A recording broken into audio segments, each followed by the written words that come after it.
Olá, tudo bem? No Bora Papiar de hoje, bora falar sobre um assunto que tem rondado a vida de muitas pessoas. Bora falar de ansiedade.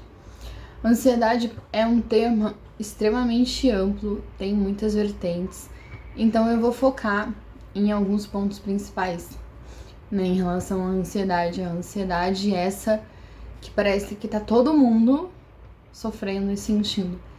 E é engraçado, né? Porque se você conversa com alguém um pouco mais velho e você fala que você está passando por um período de ansiedade, digo isso pessoas ali na faixa dos seus 70 anos, tá?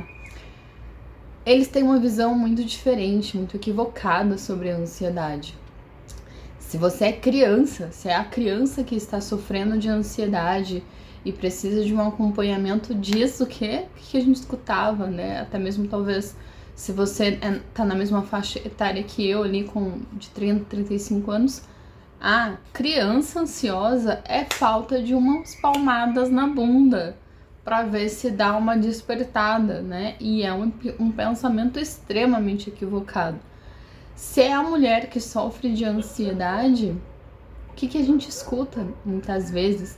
Isso aí eu vou abrir até um pouco mais, porque há pessoas com poucos conhecimentos sobre transtornos mentais que não consideram a ansiedade de fato com o grau de complexidade que ela deveria ser considerada. E falo o quê?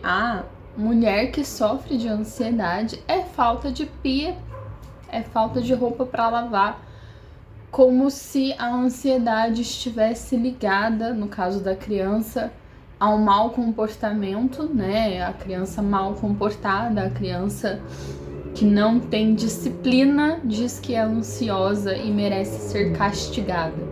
A mulher que é dita como à toa está ansiosa, está sofrendo de ansiedade por falta de serviço em casa.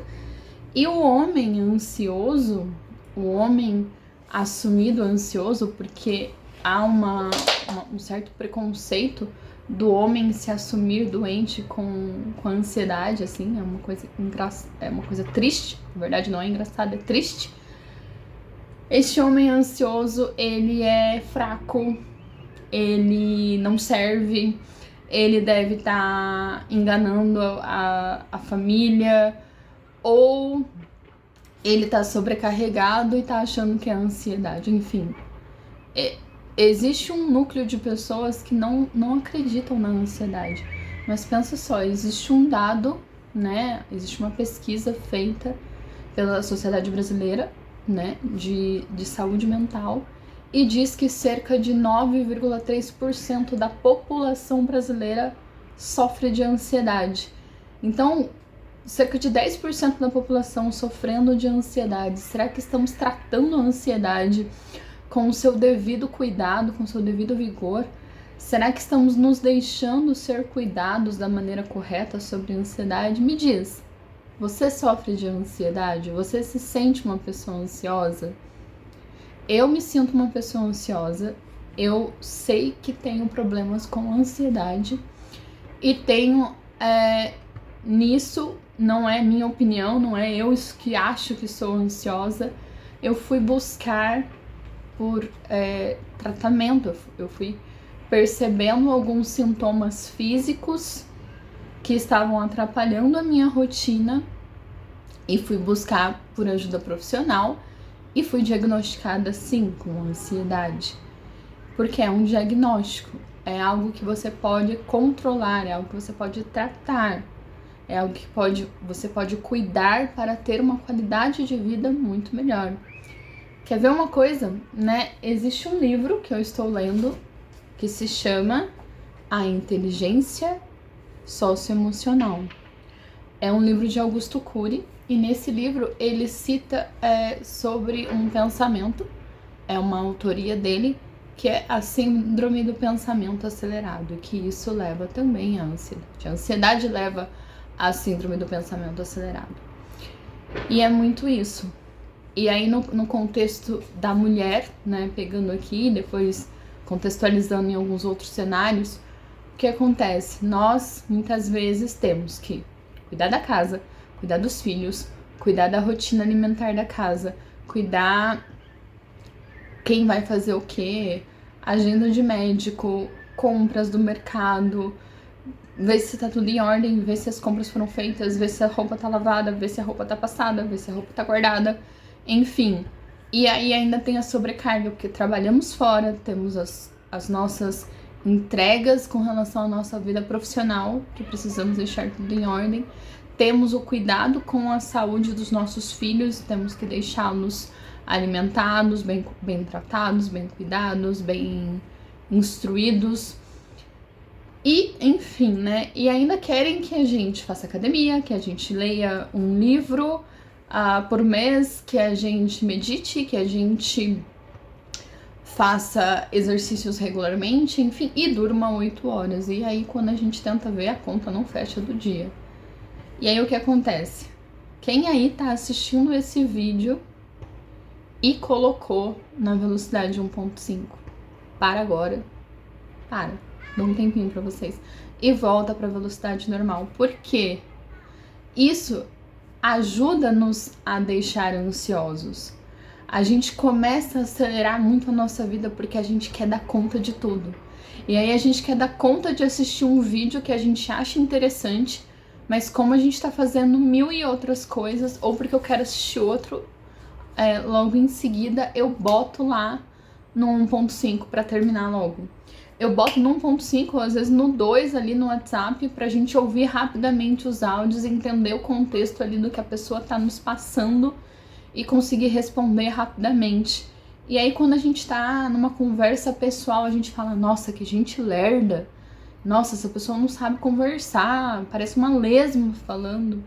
E na realidade não é, a pessoa está falando numa velocidade super normal. A gente que tá com a mente acelerada, a gente que está acelerando tudo na nossa vida, todos os meios de, né, que a gente recebe as comunicações, quando a gente fala com seres humanos, físicos ali, a gente acha que tá todo mundo muito lerdo, tá todo mundo muito parado. A gente começa a acrescentar tantas atividades no nosso dia a dia que um dia mais ocioso a gente acha que a gente foi desleixado, que a gente não rendeu, que a gente não fez nada, que a gente foi inútil naquele dia. E não é bem assim.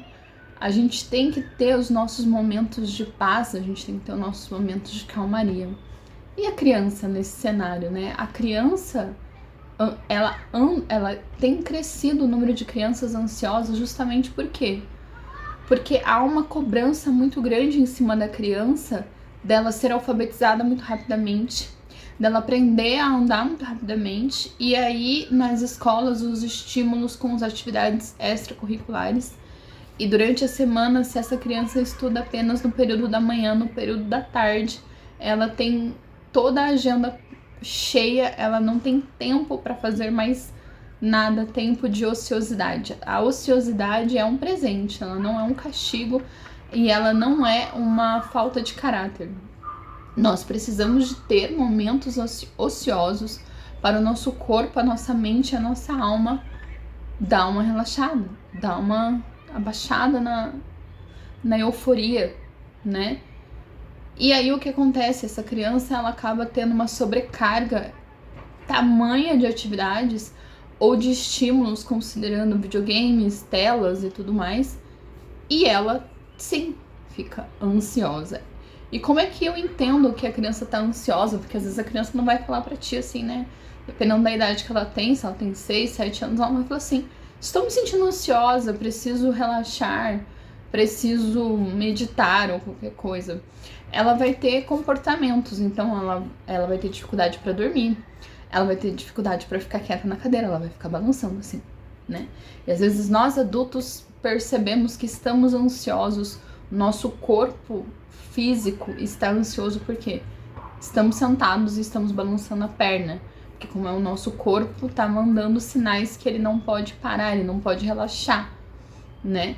Essa criança, a mesma coisa, ela não consegue focar em um único desenho, ela tá assistindo desenho, ela adora o desenho, mas ela muda assim, rapidamente, sem ele nem terminar, porque ela não consegue se concentrar no que ela está fazendo, no que ela está assistindo. Ela vai fazer uma atividade na escola e ela não se concentra, ela responde qualquer coisa. E aí muitas vezes nós como pais ficamos bravos, né? Ficamos irritados. Poxa, você não prestou atenção. Poxa, isso é tão fácil. Por que você não consegue? Porque você está ansiosa. Porque essa criança está ansiosa. Essa criança precisa de ter um regulamento das suas emoções, um regulamento do seu físico, da sua alma ali, né? Para conseguir relaxar, conseguir se regular e não sentir essa ansiedade. E muitas vezes o ideal é buscar por um profissional, por um psicólogo, por um psicopedagogo, por um psiquiatra, para auxiliar neste trabalho, tanto o adulto quanto a criança, né? E assim, quem sofre de ansiedade, às vezes é mal visto, né? Porque você fala que você está passando por um período de ansiedade, aí as pessoas olham e falam assim: ai meu Deus, tadinha, né? Nossa, que fraca que ela é. Sabe uma coisa, tu não é fraca por sentir ansiosa. Muito pelo contrário, saiba que você se colocou uma sobrecarga tamanha que isso tem te deixado ansioso. Então tenta diminuir essa carga se for possível. Se não for possível, respire fundo. Tenta administrar da melhor forma possível as suas emoções e o seu dia a dia. Saiba que você não está sozinho, né? 10% da população está junto com você nesse barco da ansiedade. Estamos todos tentando buscar por melhorias. Eu recomendo muito a leitura deste livro. Eu vou deixar depois o link aqui na descrição do livro, do vídeo, para vocês, que ele traz alguns insights sobre ansiedade, sobre como melhorar isso, como você enxergar esses inputs e, principalmente, qual é o gatilho principal da tua ansiedade. Quando a gente descobre qual é o gatilho que nos torna ansiosos, a gente consegue controlar esse gatilho. E se a gente não consegue eliminar ele completamente, o meu gatilho principal, por exemplo, é o trânsito. Eu fico muito ansiosa quando eu estou dirigindo. E isso pode levar, como já levou em alguns momentos, para a síndrome do pânico. O que eu faço? Toda vez que eu sei que eu vou dirigir, eu tento controlar a minha ansiedade, traçando um roteiro seguro, enxergando quais pontos são potenciais de me dar gatilhos de ansiedade. Trabalhando nisso, eu consigo controlar melhor as minhas emoções, controlar melhor a minha mente. E mesmo que eu comece a sentir ali um pouco de palpitação, um pouco de falta de ar, eu consigo controlar melhor estes momentos. Espero que essas dicas tenham sido úteis para você também. Se você gostou, se você quer acompanhar o Bora Papear, os assuntos que eu vou tentar postar aqui para vocês sobre vida, sobre maternidade, cuidados da casa, cuidados da saúde, saúde mental, fique comigo, né? Dá um like nesse vídeo para eu saber que você gostou, que esse conteúdo te impactou de alguma forma e começa a seguir o canal. Até mais!